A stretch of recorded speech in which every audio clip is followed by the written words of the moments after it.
हजुरहरूले employee account create गर्नुको लागि सबैभन्दा पहिला चाहिँ तपाईँहरूको कम्पनीबाट हजुरहरूलाई एउटा इन्भिटेसन आएको हुन्छ र त्यो इन्भिटेसन हजुरहरूको मेसेज बक्समा गएर बसेको हुन्छ।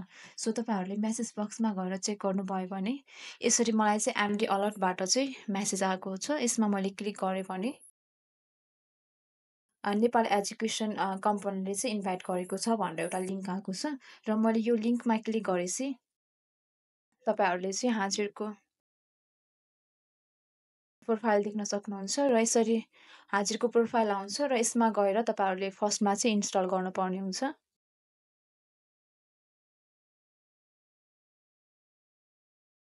र यसरी हजुरहरूको चाहिँ हाजिर इन्स्टल भइसकेको छ र मैले यसमा गएर ओपन गर्छु।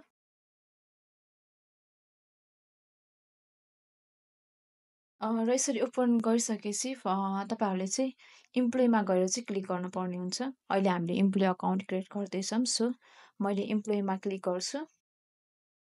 इम्प्लोइमा क्लिक गरिसकेपछि हाम्रो चाहिँ साइन अप नै भएको छैन, त्यही भएर मैले साइन अपमा गएर क्लिक गरेँ। र मैले यसमा चाहिँ आफ्नो नम्बर फिलअप गर्छु।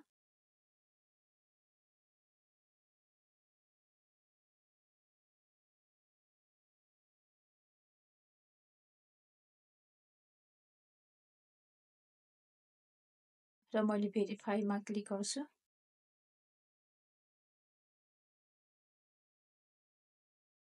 ओटिपी आउँछ र तपाईँले ओटिपी कपी गरेर पेस्ट गर्नुपर्ने हुन्छ।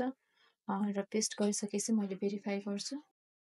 भेरिफाई गरिसकेपछि तपाईँले चाहिँ अब यसमा आफ्नो पासवर्डहरू राख्न सक्नुहुन्छ। मैले अहिलेको लागि 1 2 3 4 5 6 7 राखेको छु र मैले सेम पासवर्ड तल नै राख्छु 1 2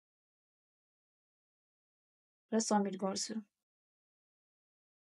र तपाईँले आफ्नो पासवर्ड राखिसकेपछि कम्पनी अकाउन्ट क्रिएट भइसकेको हुन्छ र तपाईँलाई चाहिँ यसरी Nepal education company has invited you join their company भनेर आएको छ। यसरी तपाईँले यसमा गएर एक्सेप्ट गर्नुपर्ने हुन्छ। यसरी एक्सेप्ट र रिजेक्ट भनेर आएको हुन्छ र तपाईँले एक्सेप्ट गर्नुभयो भने तपाईँको चाहिँ कम्पनी अकाउन्ट क्रिएट हुन्छ र हजुरहरूले यसरी चाहिँ तपाईँको क्लक इनको अप्सन आउँछ। यसमा गएर क्लिक गर्नुभयो भने तपाईँले चाहिँ क्लक इन अटेन्डेन्स गर्न सक्नुहुन्छ।